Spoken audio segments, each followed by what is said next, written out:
Hello and howdy there, everyone. Yesterday, I watched Lawless for the first time. I was kind of disappointed that I didn't get to see this in the theater. I just, whatever, due to poor planning or budgetary constraints, I did not get the chance to see it.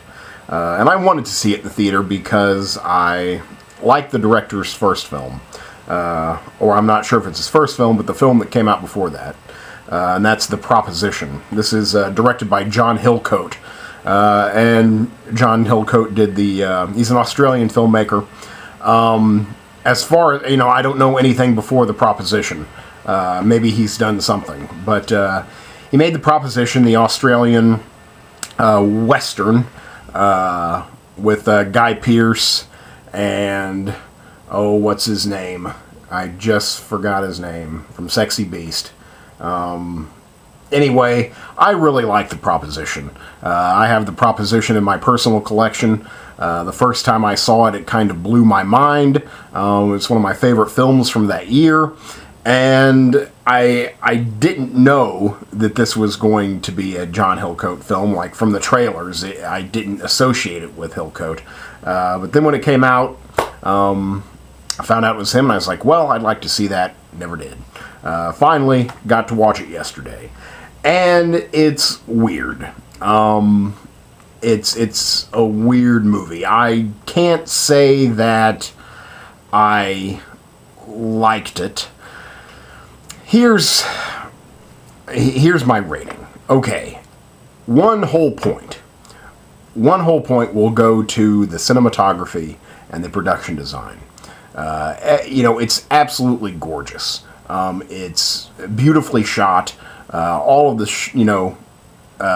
the frames are composed as if they were, paintings. It's just a gorgeous looking film.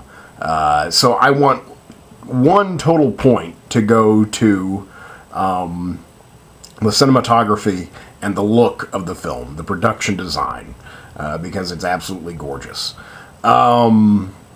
It's well directed.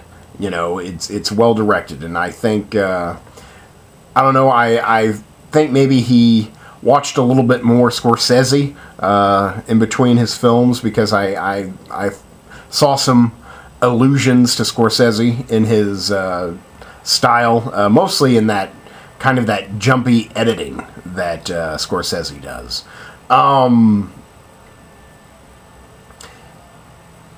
So, if I give the film a 7, like an overall 7, that means that the story is a 6. And that seems too high. It's like I want to give 2 points to the cinematography and the production design, because, it looks so gorgeous, but the story is just odd. Things don't seem to have much meaning, like when they happen. This is a very violent film, sometimes brutally, and sometimes that brutal violence has no impact on the story or the characters, and it's just like these major events seem to just kind of skim by without much effect or notice. And I just found that to be odd. People have, like, everyone in this movie is Wolverine. Everyone has, like, healing factors of, Wolverine. You watch a guy get his skull, like, cracked. Like his brain could slip out of his, cranium. And in a few minutes, he's okay. He's back up and ready to fight again. Like, what? What's going on here? One of the characters in here, his legend is that he is invincible. And it's like, okay, so he's got to be invincible, but everyone else is going to be also nearly invincible. This is a true story. It's based on a novel, actually written by the ancestor. Well, no, not ancestor. written by, what do you call it? If it's not ancestor, it's the opposite of ancestor. It's what we are now. Anyway, the great-great-grandson of the people in this movie wrote this book, The Wettest County in the World. I guess I should tell you what it's about. It's about, Prohibition-era America. We're in the backwoods of Virginia, where everyone makes moonshine, transports it, again, taking all the risk, and, feeding the great cities, New York and Chicago, with their moonshine, illegal liquor. They are bootleggers. And it kind of, the mob kind of comes down from Chicago to, try and take care of things. The law, I guess, is the primary bad guy, if anything. I mean, since, we're rooting for the bad guys in this, the lawmen are the, whatever, I guess the good guys, but again, we're rooting against them.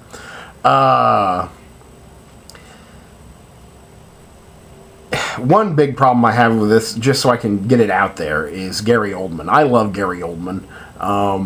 He's one of the big reasons I wanted to see this film. He's barely in it. He has no type of character arc at all. He's sorely underused. He's abused in this film. I can't believe he's in this movie. Just because to see him in it is a tease. He doesn't get to do anything. I think he's in it a total of 2 scenes, maybe 3. And if he's in 3 scenes, then he doesn't speak in 2 of them. He gets to only speak and act in 1 scene in the movie, and it's not a long scene. So it's why did they even get Gary Oldman to do this? So that was a big disappointment to me. To see Gary Oldman and to be teased by Gary Oldman. I don't need that. All of the acting is really good. I mean, that's a highlight. The directing, the cinematography, and the acting are definitely the high points of this film. But the story is at times nonsensical, and it doesn't seem to pay attention to reality. While, again, the first thing you see of the film is based on a true story, and it doesn't seem to be grounded in any sort of reality. But the acting is tremendous. I'll just read the cast list for you. Shia LaBeouf, Tom Hardy, Gary Oldman, Mia Wasikowska, Jessica Chastain, Guy Pearce. Jessica, only a few of these characters have complete arcs of who's listed here, and also another brother who's not on this box. Maybe he's on the back here. I didn't really know Jason Clarke. I'd have to say that's his name. I don't know him much. I now know him from this and Zero Dark 30. He's the guy who trains Jessica Chastain in Zero Dark 30, and he's in here. He's really good. I'd say he doesn't get to do much. Again, it's no one. I don't even know how to describe it. It was just so odd. It's he's never there because, he's shown drinking, moonshine off, and again, terrible things happen, and if he were there, perhaps he could have prevented it, and you'd think, oh, well, he'll learn something from this. This is a life lesson for him. No, he just goes back to just drinking alone, in the woods. It didn't make sense to me sometimes. But some of these guys don't even have complete character arcs. Gary Oldman, I mean, he's barely a character in this film. Mia Wasikowska, from, God, I'm just totally forgetting everything today. Shit. It's the movie with Annette Bening and Julianne Moore. They were lesbians. She wants to meet her birth father. Anyway, she's from that movie. I've seen her again here. She barely has a character arc. I mean, I guess she does. Jessica Chastain, I guess she does too. It seems to just everyone is underused. Everyone is underused. Tom Hardy, he's kind of a brilliant actor. I enjoy all of his performances. He's, eccentric. I think, he's maybe a weird dude. I love his vocal work. I think he's had 3 big performances for me. Well, I guess 4, counting Warrior. With Bronson, Warrior, Dark Knight Rises, and now Lawless. I always find it interesting to what he does with his voice. I think he's a tremendous actor. I think he really, truly builds from the ground up to see how this character would move, how this character would sound, how this character would think. I think he's really good at it. Here, I think it's kind of funny because I recently watched Dark Knight Rises and didn't have as much trouble understanding Bane, but still, a few of Bane's lines are garbled. I kind of wished I'd turn on the subtitles for some of his monologues. But Bane is nothing compared to his character here. He mumbles, and, he speaks in guttural noises. Sometimes that's what he'll say in a scene. It's just... it's funny and it's interesting, but it's I don't know, sometimes I just don't understand a single word he says, and I think that's kind of, again, an interesting choice, but on the other hand, I'd kind of like to hear what the character's saying, but it definitely made the character unique. Shia LaBeouf, I guess he's the central figure here. I suppose so. He does a good job. I'm not the biggest fan of Shia LaBeouf, just because I haven't loved really any of his movies. I'm trying to think of something I've enjoyed him in. I know he's a child star. I also, did not grow up with him, as a part of my childhood. So I don't really feel any special affinity towards Shia LaBeouf. He's good here. He's certainly coming into his own. He definitely has the richest character. And he rises to the challenge. He did a good job. Guy Pearce, also playing a bad guy, who is also somehow a lawman. Yet he just murders people indiscriminately. He's sleazy here. He's really good. I mean, I guess I would expect his climactic gun battle is nonsense. But again, everything in the film is just gorgeous to look at. So it's like you're kind of distracted by that. Like, well, if it weren't so gorgeous, you'd actually might stop watching. Just because it's, like, ridiculous. Guy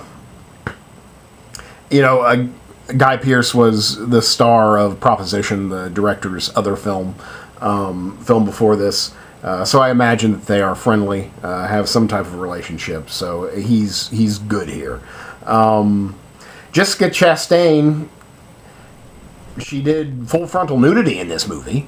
So God bless her. I don't think she's ever done that, to my knowledge. I think it's sad that she didn't really get to do much else, especially for being Jessica Chastain and one of our rising stars. She just kind of... She kind of felt like a prop to me. And that's kind of a bummer that a prop would be, made to walk around naked. And especially one of her talent. Though she is incredibly beautiful. I'm not complaining that she took off her clothes. I'm just like, that's all she got to do. Written by Nick Cave, rocker, Nick Cave. He also did the music. The music is good. It's definitely atmospheric. It just, I guess, you know, I want to say he had a writing partner with Proposition. He also wrote the Proposition, and did the music for the Proposition. I want to say that maybe he had a writing partner, if not the director, for the Proposition. Here, maybe it's just too indulgent. It's like he wanted to just kind of assemble some scenes he's always wanted to see on the big screen. I kind of thought that maybe he was more of an examination of the music at the time, because again, dealing with the production value, it really is kind of transportive. I did feel like I was back in time, with the wardrobe, and that's what I was trying to get to. It's like he wanted to analyze the music of the time and see, because all the music, even though modern, was, I think, true to the source, true to the time, and just remakes using modern technology. So it was just like kind of a exploration of the music of the time. I don't know. It just, again, people seem to be invincible. I've already talked much longer than I wanted to. People seem to be invincible. Brutal things happen to people, and then they're okay. And it just seems like it, well, okay, all these people die, that's going to be okay. And I don't know. I just didn't, when the movie was over, I didn't care. I just didn't care. In fact, I was just like, oh, okay, now that's over. So I guess I'm going to give it a 6.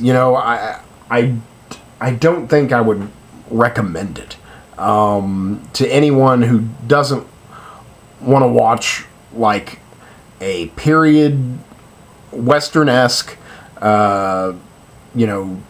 drama about Prohibition America. And I mean, it doesn't even like get into the details of making moonshine.